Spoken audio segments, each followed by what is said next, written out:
Howdy, howdy, howdy, everyone, and welcome to A Sad, Strange Little Podcast, the show that talks all things Toy Story, from the movies themselves to the expanded media and beyond.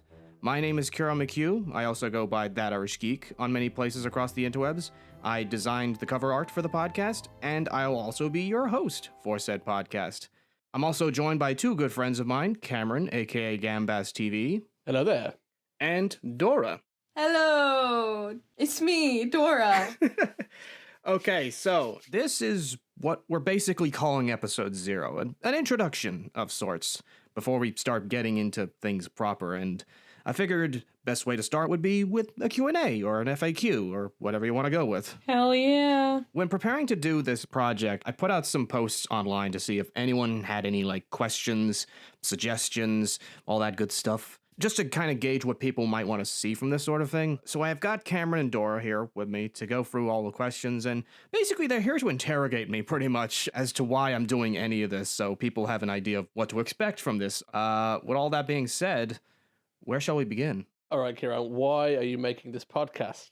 So, as some people in the Disney community probably already know, Toy Story is celebrating its 30th anniversary this year, 2025. I care a lot about this franchise. It was one of my earliest hyperfixations growing up as a young autistic Irish boy. And I had another friend from another side of the internet, Micah Hirsch, who does the Emperor's New podcast, which is a whole podcast dedicated to the Emperor's New Groove. What happened? I threw off the Emperor's groove. Whoa, no touchy. The rhythm in which he lives his life. Oh, yeah. Don't throw off his groove. Disney's The Emperor's New Groove, rated G. Where's the groove? In theaters December 15th.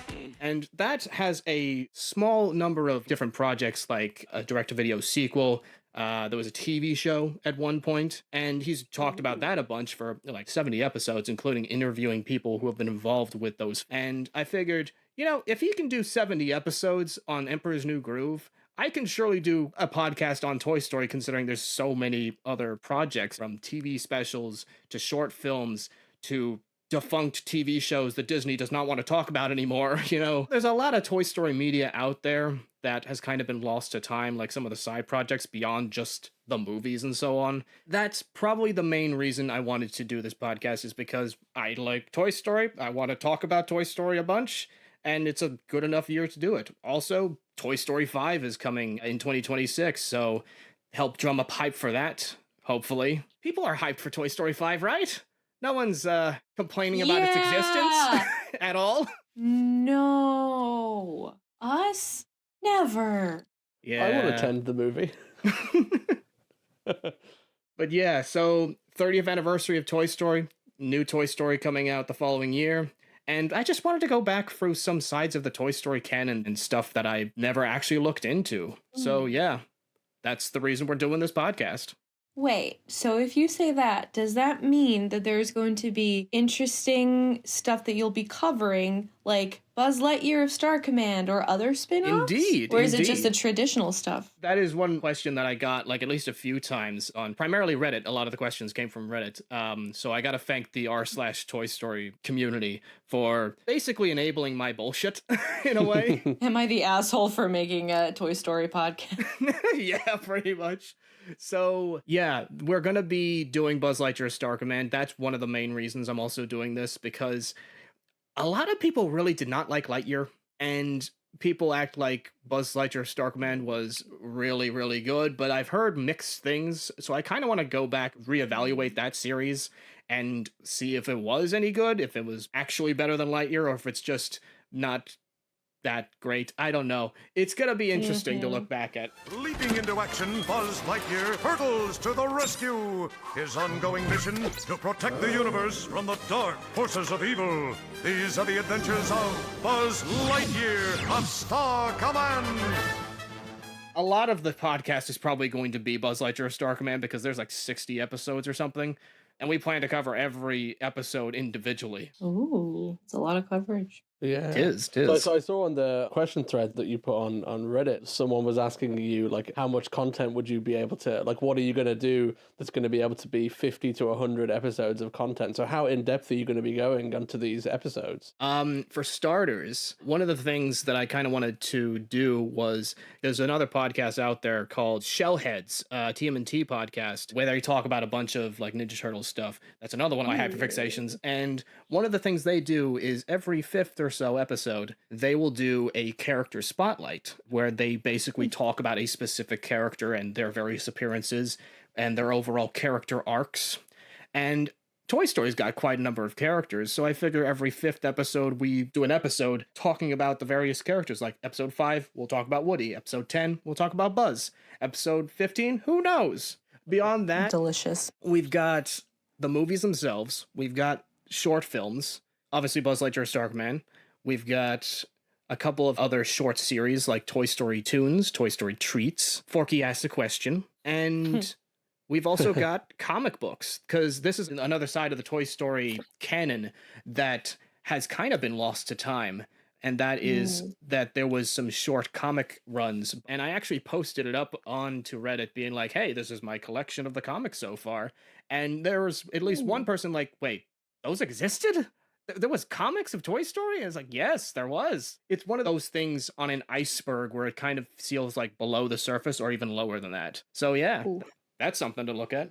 That sounds absolutely delicious, stunning. I personally can't wait because the time I found out about the comics was approximately 45 seconds ago. So that's really good to know. Yeah. No, I genuinely did not know about that. That's fascinating. And I genuinely can't wait to hear what they did with those stories, how much like they're considered canon within the fandom. But also, I think that like, other than just knowing some of the duration of the stuff you're going to do and what that stuff can be, I would like to know, where can people listen to this podcast? Obviously, I'm new to the podcast game. Most people who start podcasts have no idea what they're doing or like how to distribute them. So far, I've managed to set up being able to distribute this thing through Spotify for Creators, which has a multitude of options, such as obviously Spotify. Apple Podcasts will be another one.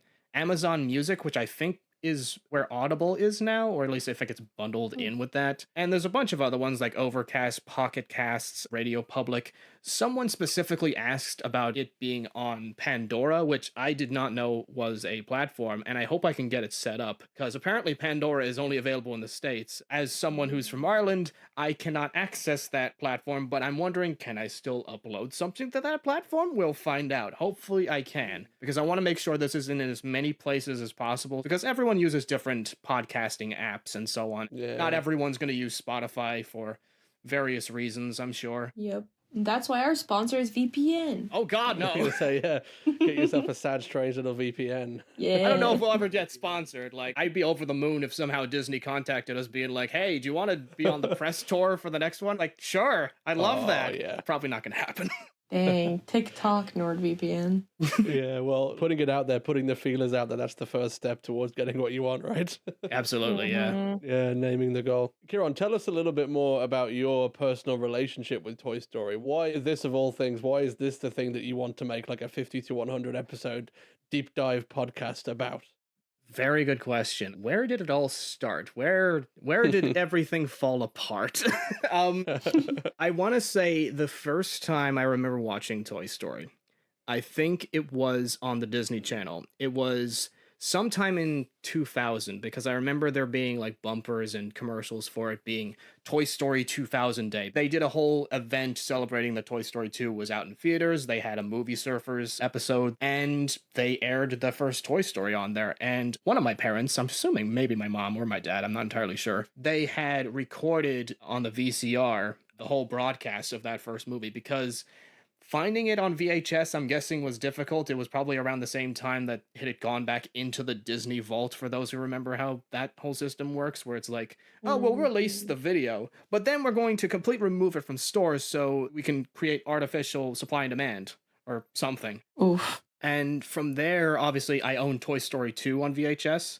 I have no idea where it is now. Hopefully it's somewhere in storage. And I'm surprised it survived so long. It was one VHS that I played so many times, I'm surprised I didn't wear out. And then Toy Story 3 came out in 2010, and I have to say, it's probably the one time I've ever been over the moon hyped for a movie. This was like the second coming of Christ for me, because it's like, oh, I love these two movies. Oh, we're finally getting a third one. We're going to see what happens next. It's 10 years later. Aww. Yeah. I don't know if I should save this for when we do Toy Story 3, which is probably going to be quite a bit. No, say it. Say it. We need it. I got to go to the Irish premiere of Toy Story 3. Ooh. So to explain that, there was a contest being held at a cinema back in like early 2010. It was the Top Toy Story Gamer Challenge or something like that, where basically they let you get a hands-on with the Toy Story 3 video game, and you all had to compete to survive like the first half of the first level, and whoever had the most amount of health by the end of the section went on to the next round and so on. I got close, but then I fumbled somewhere along the way. I don't know if I think it was like just before the semifinals.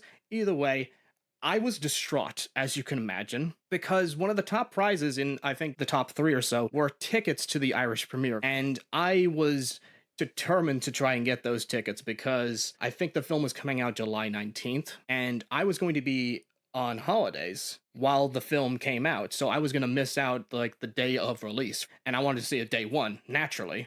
But obviously, I missed out on my shot. But then my mom, absolute fecking legend, kept emailing back and forth with a representative from Disney UK and Ireland and managed to get 2 tickets for us. So myself and my dad got to go to the Irish premiere of Toy Story 3. And on our Instagram page for the podcast, when this episode drops, I'm going to put a picture up, and it's going to be what I have framed from going to that premiere. It's my ticket, and it's an autograph and picture with the director Leon Gridge. I think that was probably one of my favorite memories when it comes to this franchise, because not only did I get to see Toy Story 3 at least 9 days before it was supposed to officially release in the country, but also, you know, it's going to a premiere of a movie from the franchise that basically was a huge part of my childhood. And then Toy Story 4 came out and everyone's hated that, and I just kind of feel disheartened by that. Yeah. Were you as excited for Toy Story 4 as you were for Toy Story 3, or were you like skeptical like a lot of people were? I think I was cautiously optimistic about 4. Like, I will say this right now. 3, solid ending, but it didn't mean for me, oh yeah, no, they can't make another Toy Story again. I would gladly accept more Toy Stories, because I love these characters. I love these films. I'd love to see what ideas they come up with for future movies and so on. So I'm always welcome to more Toy Stories. I think everyone gets a bit too bent out of shape about it, and I completely understand in this age of like constantly sequelizing franchises, where everyone gets up in arms about the latest entry because it's like, oh, you've ruined the legacy of this beloved franchise. And I know this is going to be a controversial topic when we eventually get around to talking about Toy Story 4. Yep. But at the end of the day, Toy Story means a huge ton to me. I love Woody and Buzz. They're some of my favorite characters in pop culture. And even revisiting them as an adult, like at age 26, I can always go back to these films. They're not just, you know, films aimed at children. There's like significant life lessons and themes of understanding that change in life is constant, and it's how we react to that change that determines how we can move forward into the future and so on. So yeah. That's what Toy Story means to me. It's a great theme. Hell yeah. That's a very gorgeous way of putting it. Beautiful. What would you consider to be your favorite Toy Story movie? Without getting too deep into why, because we can have that be more elaborated in another video or in another podcast. But like, what is your favorite one? And like, why does it stick with you that way? I think Toy Story 2 is definitely the absolute favorite. 1, I think because it was the one that I owned on VHS for the longest time. And 2, the story of the production of that honestly makes me care about that movie even more so.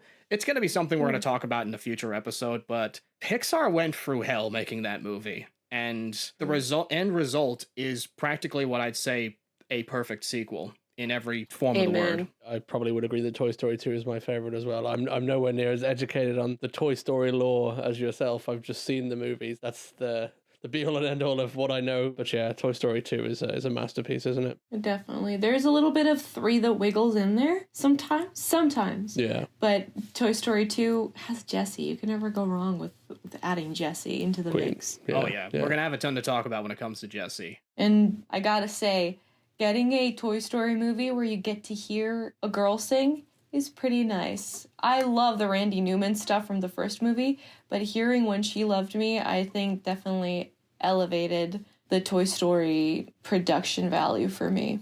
Yeah. Props to Sarah McLachlan. What that we have next is give us a behind the scenes fact from like the creation of Toy Story that will always stick to you as like that's a really cool fact about the making of these films. Oh, geez. I'm trying to think of one that does not involve Toy Story 2 because there's so much to talk about with Toy Story 2's development. You know what? Yeah, I'll go with this one. Bullseye was meant to speak in Toy Story 2. Oh, interesting. And no way. Originally, they had planned, I think it was going to be Martin Short who played him. Somewhere online, there is animation of Bullseye talking. I think they reused audio from one of his films. I don't know which film. I know, obviously, when they did the test animation for Woody, they used audio from Turner and Hooch. Oh, no, you're eating the car! Don't eat the car! Not the car! No, you stupid dog! But yeah, Martin Short was going to be Bullseye at one point, but I guess they decided instead of making him a talking horse, let's just make him a giant puppy. And honestly, I'm kind of glad they stuck with that in the end. Amen. Especially since they made a puppy that could talk. You darn tootin'. You said it. What I'm very interested in knowing, because I've heard you nerd out about Toy Story plenty of times, and we always talk about what we like about it, what we love about it when we think it did it right. Ooh, I like where this is going. Yeah. I'm not gonna land us in too much hot water here, but Don't listen to this part, Disney. yeah. What is a character that you simply can't get behind on that you're excited at the prospect of this podcast turning that thought around for you? Ooh. Like, who is somebody that you're kind of like, oh, I just can never see why they would put him in there. And you're kind of excited to hear the takes of people that you invite into the podcast or even like your audience. So, like, Okay, let's meet the Slinky Defenders. so like a character that I don't like out of the Toy Story series. Yeah, somebody that you're just like, I wish you didn't exist, or I wish you weren't here. Honestly, Jesus. I can't say for certain there's a character in the Toy Story series that I absolutely hate. I'm genuinely trying to think, like, has there ever been a character in the Toy Story series that is just someone I cannot stand? But for the most part, like, I don't think there is a one that I don't care for. What are the most hated characters in Toy Story? That's a good question. I mean, as someone who isn't quite as into Toy Story as I think you guys are, like, from the outside, I don't really think that there's any widely hated characters. I mean, I think that some people found Forky in Toy Story 4 annoying, but I thought he was funny. I can right. Me understand too. I why kinda people like him. don't like Forky, but I also think he's all right. I'll take Forky over Olaf. I'll just say that much. Yeah. Oh, Need to let him go. This is I will not elaborate this is any what I further. needed. This is what I needed. This is what's gonna keep some people coming. Like, okay, Ciarán, in the grand tier list of every Toy Story character, like speaking role character, what's going in like B and C tier? If we know the S tier, the A tier, but like, what are some characters like? They're all right. Like, They're fine. They're there. Damn, who is a B, C tier character in Toy Story for me? I guess. You go bold and you say Andy. Could you imagine Andy's mom. Sid? No, More like mid. more Sid, more like mid. Let me see. Are you two familiar with Toy Story of Terror, the first TV special? Oh no. No. So the villain of that is this manager at the motel that Bonnie and the toys are staying in, and he is kind of an ass because he is stealing toys from the apartments and then selling them on eBay.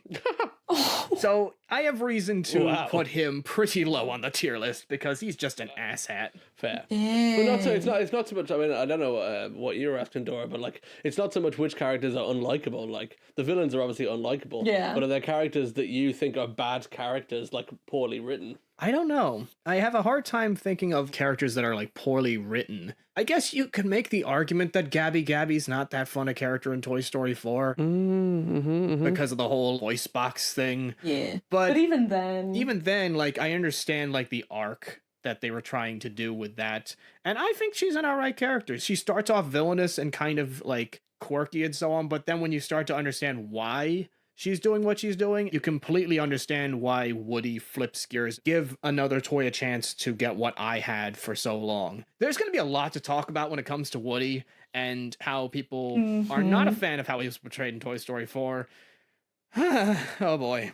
You know what's one character that, like, I get why they're that way, they should be that way, but, like, I, for the life of me, can't stand them when they do their 180. It's the Prospector. Ooh. I can understand that. I tried reasoning with you, Woody, but you keep forcing me to take extreme measures. The utter disregard and, like, because with Lotso had, like, a shred of, like, there's sadness to him, right? But with the Prospector, he was just an asshole. I hate him so much. And I think that's where that fire was seething within me, and I was like, I need to know what lights Ciarán's fire, not file. You have plenty of files and they're not on fire, I assure you. I hope not, anyway. I sure hope it does. Okay, this is one of my favorite questions that was on the list. If you were to pitch your own Toy Story project, Ciarán, what would it be? There was someone who asked this in a few different ways. If you were to do a Toy Story TV show, what would it be? Like, when would it be set? If you were to do a Woody series, what would it be like? Honestly, I feel like a lot of the Toy Story community does get caught up in trying to figure out the past and extra bits of lore. Like, one of the things I will do in a future episode is try and construct a timeline, because quite frankly, it's been very inconsistent as to when exactly these films take place. But in terms of a project from the Toy Story series that I would do, like if I was to pitch, I would do basically what they did for Lightyear, but for Woody's Roundup instead. Like if they did a reboot in the modern day and basically just turn it into like a Calamity Jane sort of series, or even a movie potentially. There's something you can do with Woody's Roundup that I think they should have done at some point. I think even when they were originally going to do Buzz Lightyear Star Command, I think Tad Stones, who worked in Walt Disney Television Animation, and a few others had pitched ideas for different Toy Story TV shows, and one of them was Woody's Roundup. Oh, okay. Nice. If Disney actually offered you money to make that, would you do it? Would you take the job, Ciarán? I would hire people that are smarter than I am to help me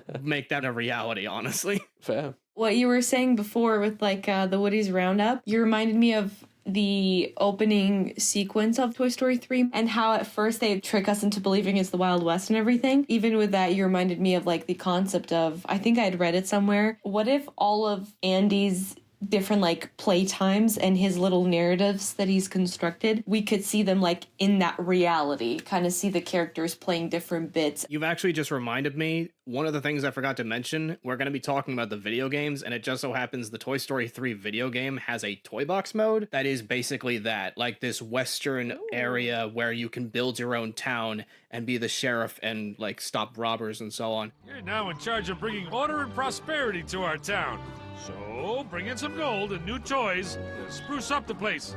Come on, get a move on. That was so like OP for a movie-based game. Like I remember that being so expansive and unnecessarily complex and nuanced for like a kid's game. It was awesome. Yeah, and because of that, we got Disney Infinity eventually. When you look forward to the future of this podcast, what topic are you most like itching to make an episode about?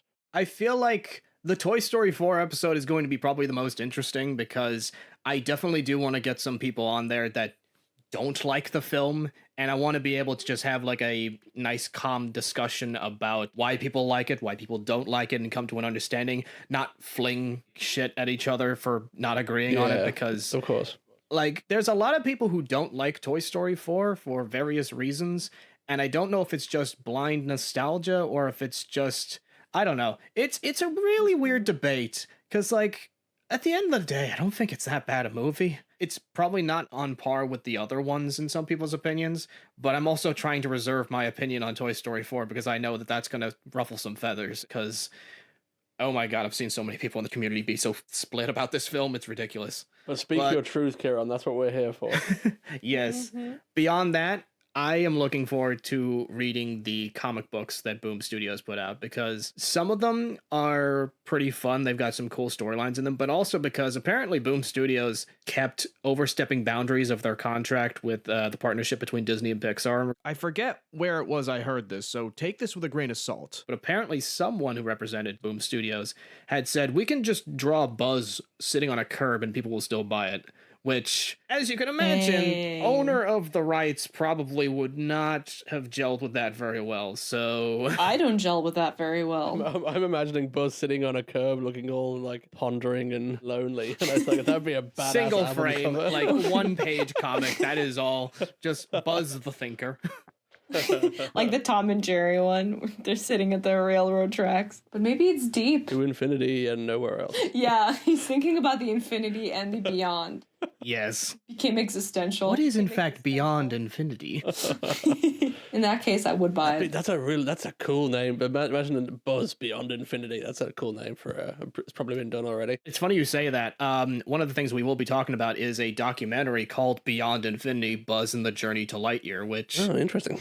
Ooh. it was a documentary on basically Buzz's history as a character and his creation in Toy Story leading up to the Lightyear film. Only it was removed from Disney Plus because tax write-offs. Boo. Boo. But I found an archive. Someone I know from another community thankfully uploaded it. So yeah, we've got that. Thankfully. Yay! This is probably a question for a different podcast. The whole tax write-offs thing, why can film companies just do that, just write stuff off and then like remove it from existence? Basically, it's a case of when they write it off for tax, it means that they get the money back that they spent on that project. Jesus. Oh. And as a result, an example of this for people who remember Cartoon Network, Megas XLR was a show that Warner Brothers wrote off a tax. Oh yeah. And because of that, it will never air on television ever again. Wow, I remember like my dad loved that show in the early 2000s. Like I remember that being really cool. Like it's a shame. Yeah, it is unfortunate. Thank God this is a podcast about a Disney-owned property and not a Warner Brothers-owned property, because my God, we would be here all day talking about how David Zaslav has been doing that exact same thing. Scoop all day haunt. Yikes. Yeah, but like I don't understand. Like, why are they allowed to do that? Why did they get money back? And again, maybe not the right place to be asking these questions, but I'm so curious. I know it's valid. I mean, like, yeah, same. we did have at least one case of a piece of media for Toy Story that was written off for tax in that Buzz Lightyear documentary, but I think it's just trying to, like, get money back on a project that they just deemed was not successful. And in the case of like a lot of the stuff with Warner Brothers, it just kind of came down to either them not believing in it or seeing it as a failure. So they just decide, let's just get the money that we spent on this back. But in the process, people who have an affinity for that piece of media just end up losing out on a chance of ever consuming it. The only thing is, at the very least, some of these projects, like the documentary Beyond Infinity and Megas XLR, they at least had their time in the sun to where people were able to archive them. A lot of Warner Brothers stuff was kind of canceled right when they finished production on them, like the Batgirl movie and Scoob Holiday Haunt, and apparently there was another Scooby-Doo movie that was going to be developed with the Hex Girls in it that also got canned. Can you tell I like Scooby-Doo a little bit? That may be a different podcast in the future, you never know. Release the hex cut. Yes. Yeah, this is what happened to the Wile E. Coyote movie, right? Yes, Coyote versus Acme, which thankfully has been saved. It still to this day confuses me. Like, why taxpayer money can be given to a film company to delete stuff? Like, no, why? Yeah. It's very anti-artist. I need to, like, if I ever ran for office, that would be my thing I'd campaign for. Release everything and give us the money back. It's like the tax people just sit there and like, okay, now burn it. And as they see it burn, they're like, okay, now you can have your money. Yeah, I just amen. wanted to see it burn. Like, why? Yeah, it's redonkulous. Do we have any other questions, or? How often are you going to be putting out your content? Incredible question. I like that. That is a good question, and one that I'll honestly say it's probably going to be a YouTuber schedule of it will be out when it's out. I know that's bad when it comes to a podcast thing, but ultimately, I'm a perfectionist by nature. I'm going to try and get the episodes out when I can, when we have time to record, and hopefully aim to at least get one episode out a month. That's the aim, at least. I'd love to do more.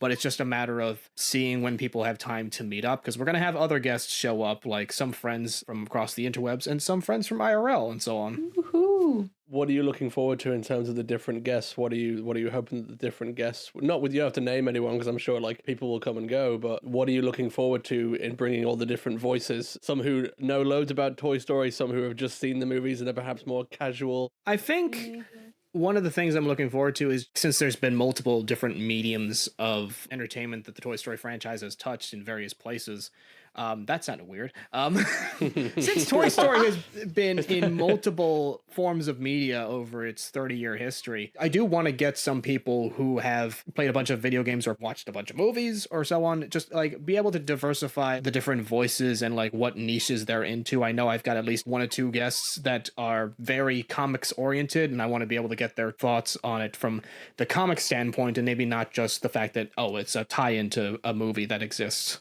Interesting. Hell yeah. Hell yeah. I'm definitely looking forward to hearing the diverse Toy Story community voices. Heck yeah, heck yeah. As I said, like, I am more of a casual fan, but like, I love like anything that goes really in depth into a piece of media and the history behind it and its impact on society. Hell yeah, hell yeah. I do want to get some more people that are like very big in the Toy Story community potentially to come on the podcast. So if people have interest, by all means, contact me. Tom Hanks. As I said in the intro, I can be found multiple places online under the username That Irish Geek. If you want to stay up to date on the podcast, check out our social media channels. We're on Instagram, we're on Threads, we're on Blue Sky, all at SadStrangePod. And you can contact us for our email address, sadstrangelittlepod@gmail.com. And if there's any other socials people would like to see this podcast on, let us know. Because, you know, there's some people who will follow on different platforms, but not on others. So you want to cover all your bases. Oh, hell yeah.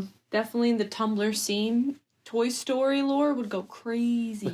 Yeah. Especially if you start talking about Luxo. Oh, yeah. Funnily enough, that is going to be our first proper episode. We're going to be looking at the tiny Toy Stories, aka some of Pixar's earliest shorts, like Luxo Jr. and Tin Toy and Knick Knack and so on. So you're saying there's more that we don't know that you are going to make us privy to? Maybe. Sounds like we have to follow along now, guys. Quite possibly, because, like, here's the thing.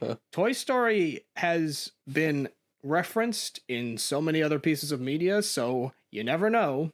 I'm not ruling out the possibility of us talking about non-Toy Story things that reference Toy Story in them, like... The ball. The ball? In Monsters, Inc. True, yeah. We may talk about other Pixar movies at some point that have Toy Story references in them, or have been referenced in Toy Story movies. Also, we may potentially dip into some other territory. I know there's a specific horror franchise that made a couple of posters that were parroting things, so...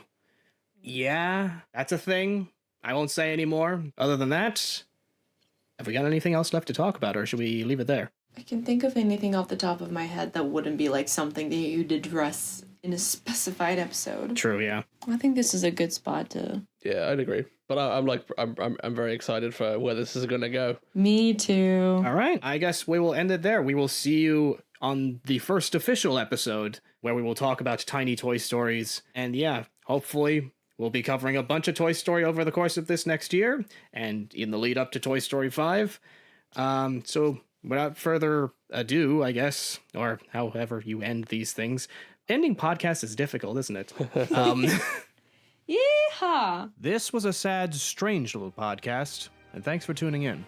Farewell. Adios. To infinity and beyond.